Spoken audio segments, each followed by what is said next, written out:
শরীফ তিলাওয়াত সর্বোত্তম ইবাদত। 4 নম্বর হাদিস শরীফ আত-তুহুর শাতরুল তলাবুল ইলমি ফরিদাতুন আলা কুল্লি মুসলিম। 4 নম্বর হাদিস শরীফের অর্থ ইলম দিন শিক্ষা করা প্রত্যেক মুসলমানের উপরে ফরজ। 5 নম্বর হাদিস শরীফ আহলুল কুরআন হুম আহলুল্লাহি খাসসাতু। 5 নম্বর হাদিস শরীফের অর্থ আহলে কুরআন গণয় মহান আল্লাহর পরিবারে ভুক্ত এবং খাস ব্যক্তি। 6 নম্বর হাদিস শরীফ বাল্লিগু আন্নি ওয়ালাউ আয়া।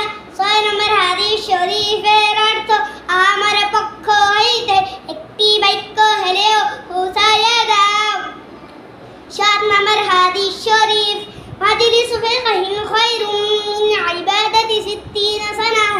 7 নম্বর হাদিস শরীফের অর্থ ইলম দিন শিক্ষার একটি মজলিস 60 বছরের নফল ইবাদত হইতে উত্তম।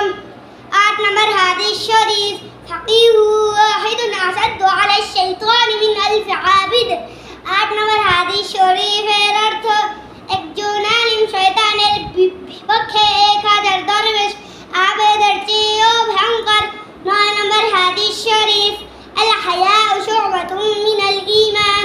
9 নম্বর হাদিস শরীফের অর্থ লজ্জা ঈমানের অঙ্গ। 10 নম্বর হাদিস শরীফ আত-তুহুর শাতরুল ঈমান।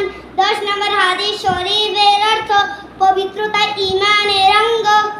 মাশাআল্লাহ।